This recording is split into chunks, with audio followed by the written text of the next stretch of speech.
Tejas? It's National Pick Your Name Day. So we want to know, if you could choose any name, would you pick another name, and what would it be? And then also, if you... So, would you pick another name? Oh, if you could have named yourself? well, honestly, like, my name is very unique, so I really like my name. I've only met Your one actual other... name is... Trina. Is it unique? My name is... Yeah. How many Trinas have you met? Tell me. I'm gonna think about it. Okay, I've only met one Trina. And it's really weird having somebody that has the same name as you. Like, you know, because they're like Trina and you're like both like, what? But I'm sure that Jenny has met many Jennies. I've only met one Trina. But I don't know, you're trying to downplay the uniqueness of my name. Yeah, how many Genevas have you met? Because legally my name is Geneva. Yes, Geneva. But I actually kind of like having Jenny because when you go buy keychains and stuff, the little... Well, now with the internet, you could buy anything. But when we go on the road and you buy stuff Oh that my has all gosh, the if names, you can't find your name at a gas station, get it on Etsy. They got it, okay? I don't mind it. I want to get it in the gas station. Oh, Lord, okay. Anyway, back to me and the original question. Would I choose another name? I don't think, like, I say I wouldn't choose another name, but if I did choose another name, I would choose my grandma's name, because actually I'm named after her nickname, and her nickname is Trinidad, or her name is Trinidad. So her nickname was Trina. So I would change my name legally to Trinidad, and I've thought about it a lot. So I might do that. I don't know.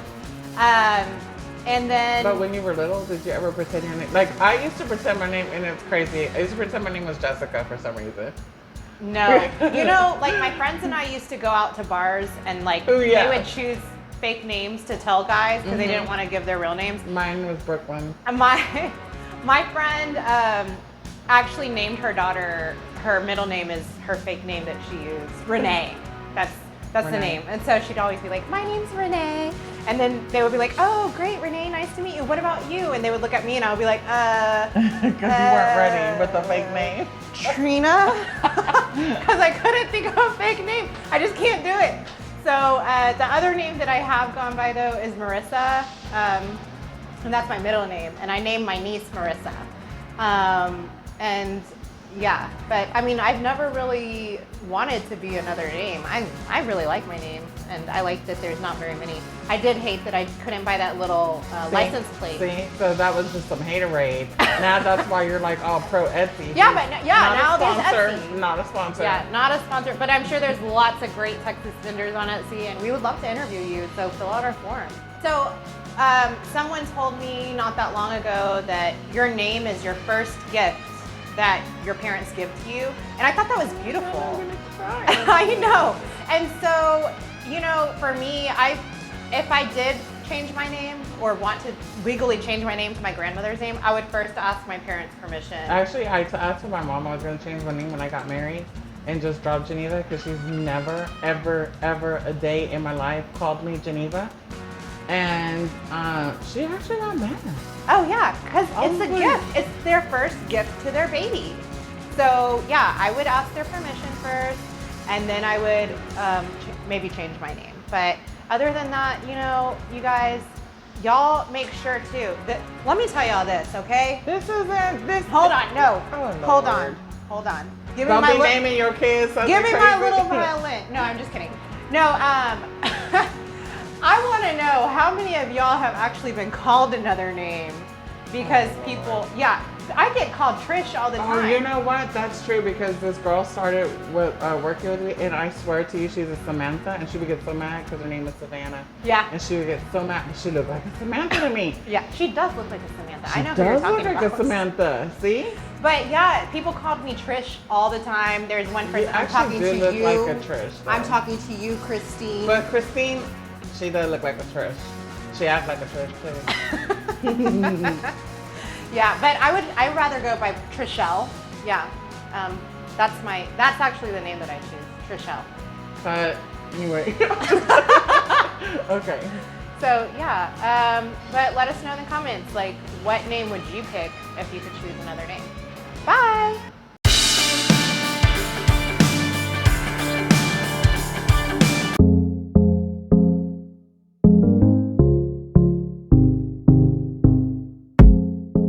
What's up, Tejas? Tejas. I'm here with Amanda Bowman. She is the owner of Amanda B's Floral Designs, and she's going to let us take an inside look of her place and also give us some insider scoop about what she does.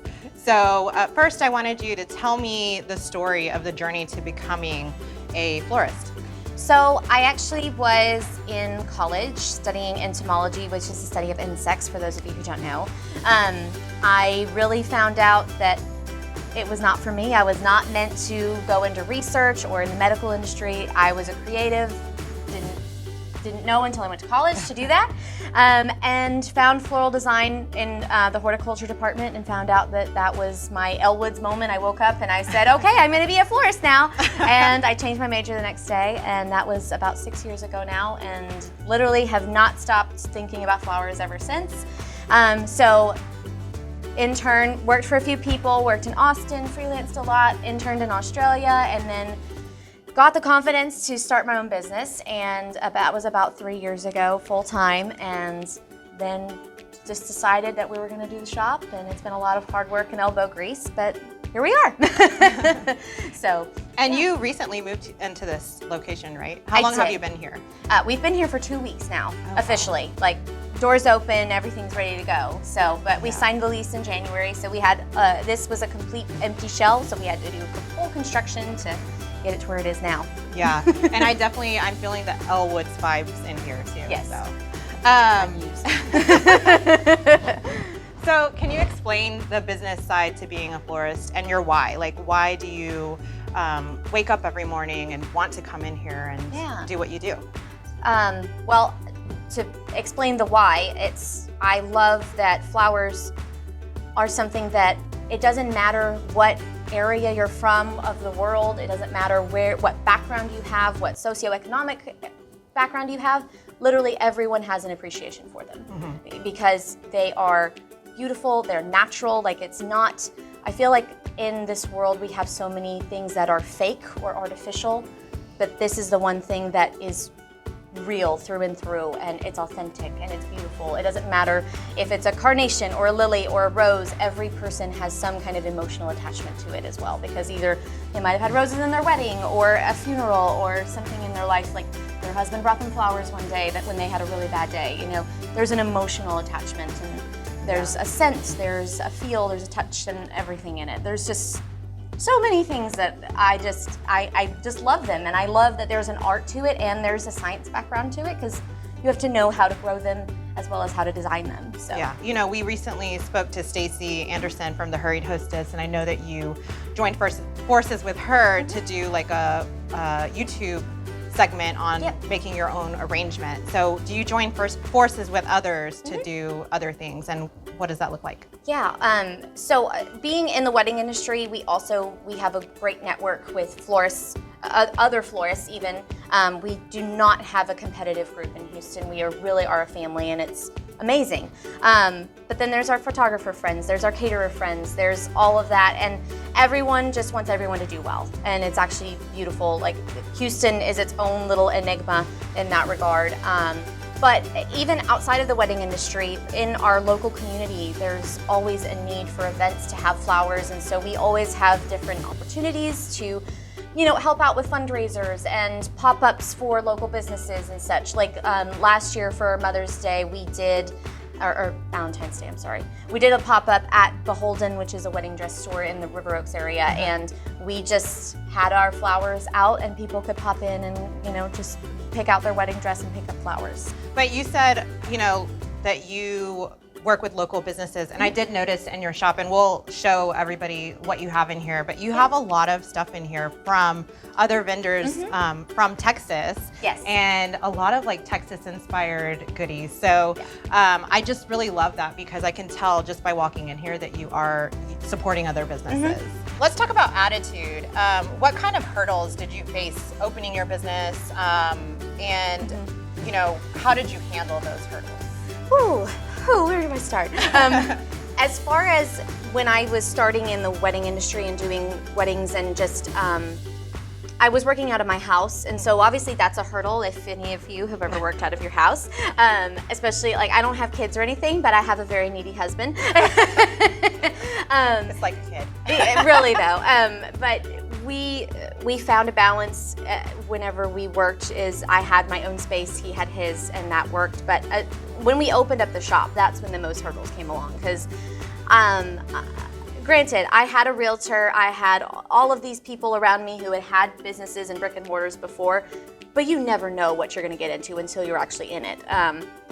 We had a ton of permits that we had to go through that we didn't realize that we were going to have to. Flowers are very particular about their environment they want to be in. And so for when we were building our cooler, that was always interesting. And then I didn't know how much of my business when I became a brick and mortar was dependent on Google.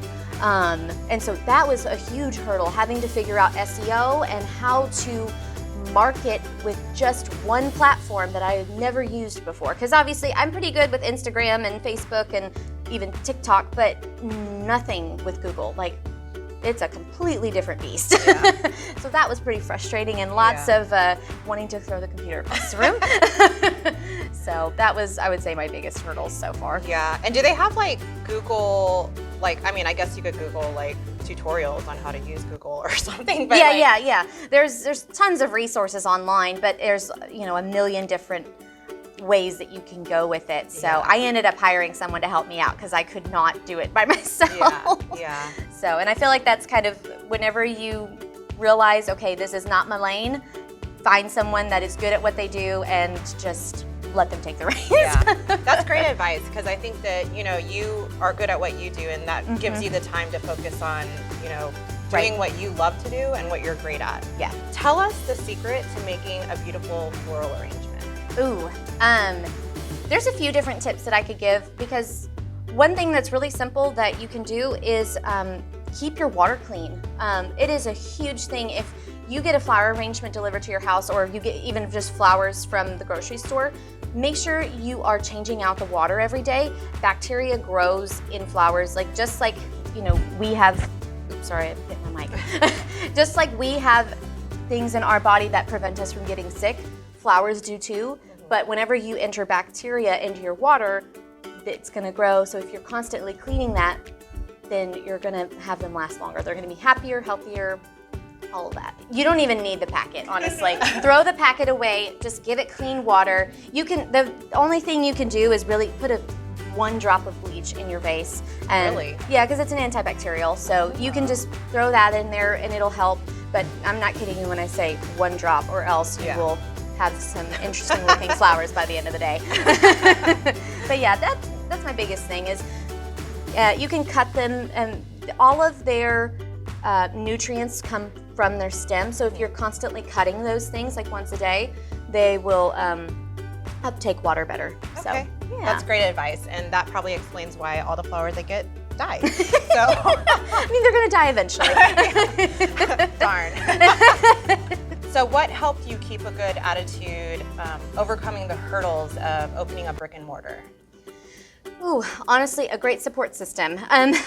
When you're opening up a business, it really does take a village. And my husband, my parents, my in-laws, my good friends, really, they were there to encourage me when I needed it. Because I'll be honest, I'm not, I'm not always emotionally strong. And having a great therapist is good too. Again, good advice. Yes. Okay, so we're doing this new fun thing. It's called the Texas Trio. And we want you to pick 3 horseshoes from this hat to answer the question. So you can just pick one right now. Okay. What food is Texas to you? Tex-Mex, Gringos, done. Not hard at all. How many seaports does Texas have? 2? I'm just thinking the ship channel and then Galveston? I have no idea. I mean, I have and no then idea there's either, Corpus so. Christi. There's. Oh yeah, I forgot about them. They actually matter. Corpus. I don't know. You have the answers though, don't you? I hope you do, because I don't know it. I do have the answers. 16. Well, I was way off. Next question. How many Texas cities have you visited? Oh gosh. So, fun fact, I was homeschooled as a kid, and my mother, instead of just having me open a history book, she would actually take me on field trips. So we really have gone all over Texas. The only place I haven't been is like down towards the border. That's really the only area I haven't been to. So, I mean, all the way from Amarillo to San Antonio to East Texas and Palestine where there is nothing. Sorry. But yeah, that is one thing I will say. I really appreciated the fact that she took the time to really teach me Texas history in that regard. But apparently I don't know how many seaports that Texas has. So there we go. Well, if you're watching right now, make sure that you let us know in the comments what your answer is to how many seaports there are. Apparently there's 16. We'll see if that's correct. But I wanted to thank you so much for letting us come into your place and checking out all the great stuff you have, and for all the great advice. So we're going to drop her information down below so that if you have a chance to stop by her shop, or if you want to check out her social media, you can. So thanks. Yeah, thank you. Bye.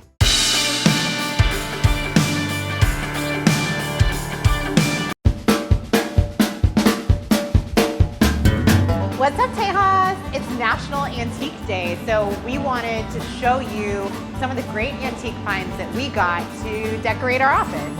So the first thing that we want to show you is this amazing table that we made. Yes, Jenny and I, we actually made this ourselves, but we made it out of a antique door that we found in Tomball at a antique store, and it was a steal of a price. We had to get it. It was $45, and it has some great details on it. We can show you that later, but it's got some great detailing here, and so we wanted to make sure that that was showcased. We did not do any work to the door except for take off the hinges, and then we added these legs to it, which we actually got a donation from one of our viewers to buy these legs. So thank you to Isabel, our viewer. Thanks for supporting us and for being our leg sponsor. And then we put this beautiful piece of glass that was measured just for this on top. So it was such an easy build, and it cost us about $120. So if you are looking for anything, I would definitely suggest go look at antique stores. They have some great stuff. So our next thing that we want to show you is this beautiful piece of furniture. So if you can see it here, it has, I don't even know what to call this. I would say it's like a hutch or something. I don't know. I'm not an antiques person usually, but apparently I'm changing as I get older. I guess that's what happens. I don't know. But this is so beautiful. We got this at Habitat for Humanity Restore. So if you've ever heard of that, or if you've never heard of that really, make sure that you check it out because it has some really great stuff. And this was like $100. So we're planning on staying it because it does have a little bit of cosmetic issues it here. shows it's antique? Yes, which it has some antique, it's showing us look. life. Yes, we can see the many scars and blemishes that this But are piece they of furniture. blemishes or are they just? No, it makes it perfect. Thank you. Like it's Unique. Imperfections. It's perfectly imperfect. Oh my God. So yeah, oh my God, it's here. It's just like me, perfectly imperfect. Anyway, cut. Okay. Yeah, so make sure that you go and check out the antique stores that are around you and let us know. First of all, I want to know, do you like our antiques that we got? We don't really care. I mean, I want to know, maybe we have some. But there's some mean people in the world, and they'll be like, ew, y'all got some old ugly That's true. stuff. Don't let us know, okay? If So you don't if have you anything like nice it, to say. if you like it, let us know. Yeah. If you don't like it, keep scrolling. Exactly what Jenny said. Yeah. But let us know, maybe of your favorite antique stores or places to get antiques. Maybe estate sales, maybe garage sales. Let us know where you get your antiques because we're still looking for some stuff. So we need some help. So anyway, I hope that you have an amazing National Antique Day. And we look forward to hearing from you. Bye.